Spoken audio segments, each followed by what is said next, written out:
So here's what I want to tell you about conversion optimization. It's a lot of things actually. So I'm just going to tell what I would like to tell, basically. I'm going to speak only about things that I have personally experienced or worked with, and basically we're talking about e-commerce using WordPress and WooCommerce as the technical tools or the platform to sell almost anything.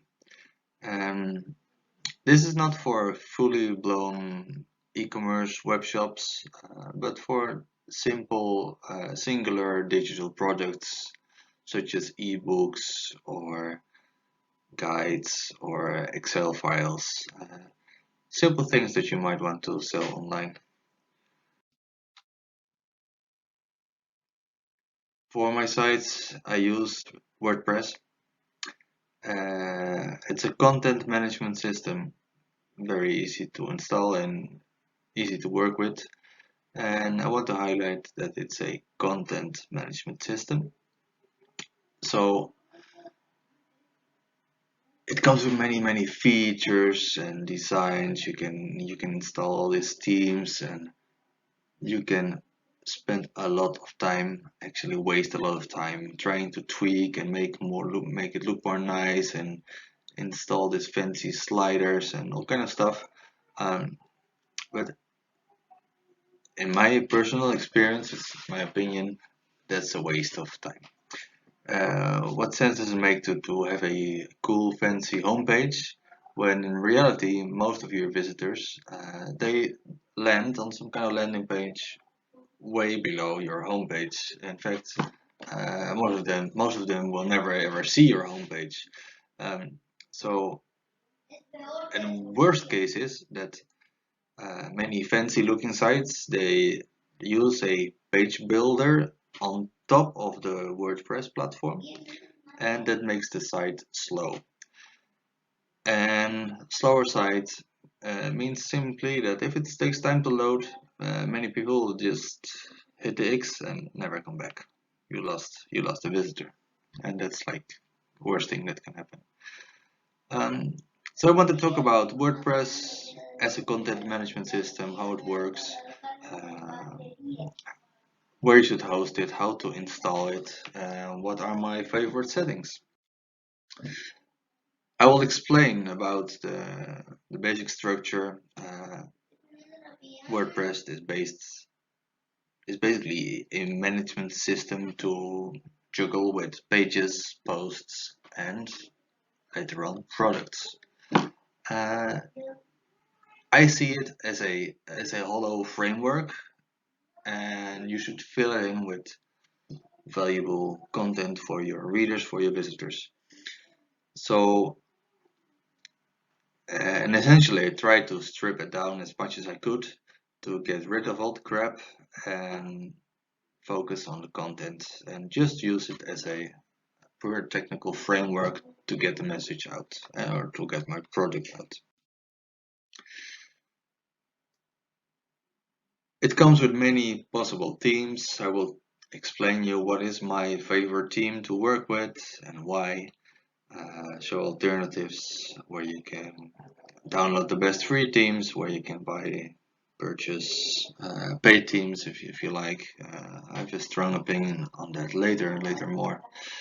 And I think it will be interesting uh, as a small contribution to the WordPress open source community to give a review of all the plugins that I'm using. Um, Basically, I'm a WordPress implementer, so uh, apart from very few experiences, I hardly did any development on the platform. I'm just using it. So I think it would be cool to review some plugins and leave the comments on the review site as a small doing something back. So promise I will do that. And one of these plugins is actually an entire e-commerce platform. It's called WooCommerce. It's now a native WordPress platform, so to speak. I think it was purchased by the WordPress developers. I need to look that up later more on that. Um, but it is the number one e-commerce platform if you want to have a self-hosted environment to sell your stuff. I will get into the setup and again my favorite settings and little tools and tricks to save you time and get the most out of WooCommerce for simple products to sell on your website. So this combination WordPress with WooCommerce really is the way to go. For me, that's my favorite combination to sell things online.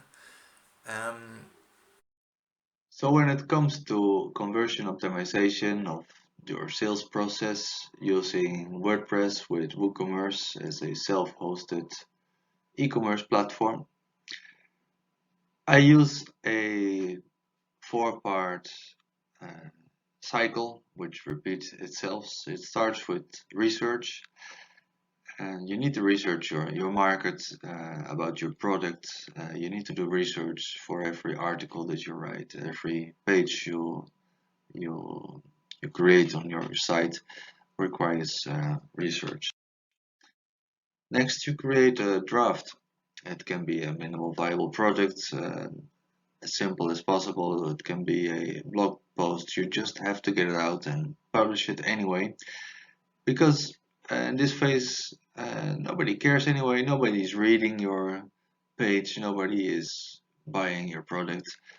You just have to get it out to see for yourself what it looks like, and then you will notice almost by itself, you'll notice small little details you can start improving.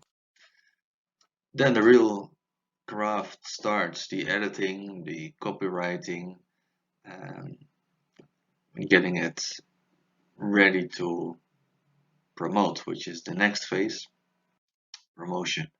You can, once your piece is ready, whether it's the page, the post, or the product, you can send traffic to it. The most convenient way is using pay-per-click traffic or search engine advertising.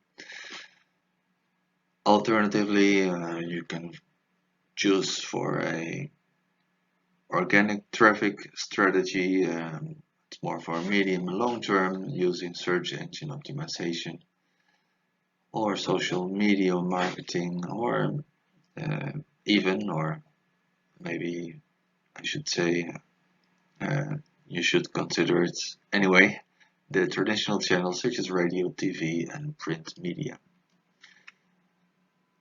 After you've done a promotion, you evaluate the results.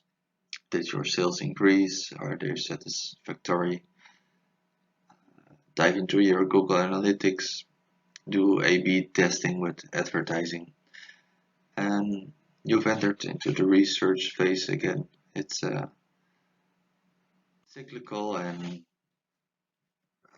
scalable optimization process. So when you get WordPress, WooCommerce, and you add in uh, the work to optimize your system, you can have the money coming in. And the nice thing is that um, it's the scalability of it. You can, once have it set up, you can start to outphase yourself and replace yourself by hiring people to do parts of it and eventually uh, make it run as a total hands-off business. Um, then you can consider adding new products to sell or even setting up an entire new system on another website as a basis to meet another niche or another market. So that's what I do, that's what I like doing, and that's what I like talking about, so that's what I'm going to do a lot here.